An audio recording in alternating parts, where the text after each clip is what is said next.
তুমি এত বছর ধরে পুজো করছো, নিশ্চয়ই আসবে।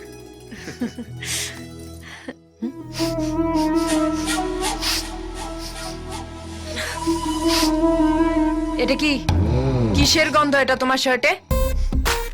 আরে ওই ওই হয় না ওই লমা মতন ওই ফুসফুস ফুসফুস করে বেরোয় ওই পারফিউম। পারফিউম সেটা আমিও জানি, কিন্তু এটা সেই পারফিউম নয় যেটা তুমি রোজ ইউজ করো।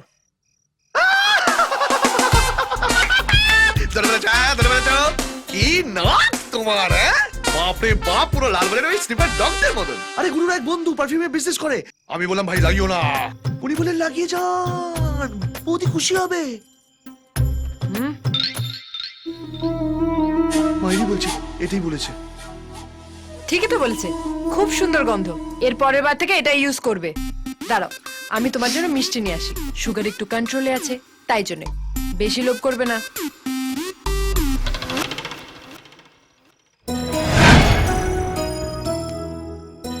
ভগবান, এত বছর ধরে সত্যি কথা বলে এসেছি, আমার গোষ্ঠী উদ্ধার করেছে। আজ প্রথমবার মিথ্যে কথা বললাম, গোষ্ঠী ছেড়ে মিষ্টি। বউকে অবশ্য বোকা বানানো খুব একটা কঠিন কাজ নয়। আচ্ছা ভগবান, তাহলে কি আমি গুরুর মতন রং রুটে পা বাড়াবো? না না না না, ঠিক হবে না। বউ হলো বউ। তবে আজ যেটা ঘটেছে হেভি হয়েছে। কি হেভি হয়েছে? না মানে এই ডেকোরেশন, ফুল, টুনি বাল্ব, কি ভালো, খুব ভালো। আচ্ছা ভালো কথা, প্রিয়াকে দেখতে পাচ্ছি না, প্রিয়া কই? ও তো বাড়ি চলে গেছে। হ্যাঁ? হ্যাঁ, এই নাও। ওর বরের জন্য মন কেমন করছিল।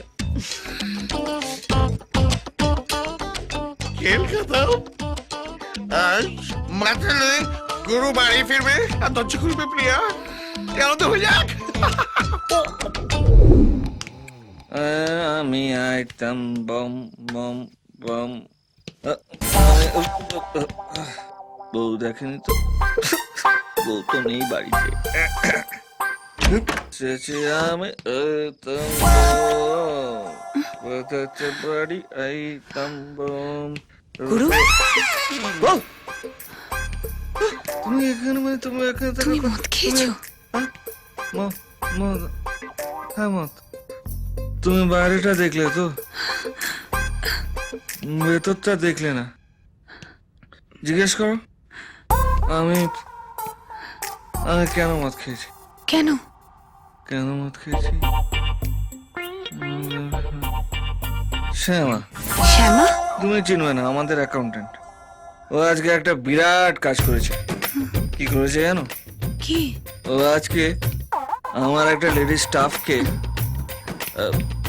বিপদ তারিণী চুমু খেয়েছে। বড় মুশকিল, কত যে সুইট 16 আশেপাশে, চোখে সব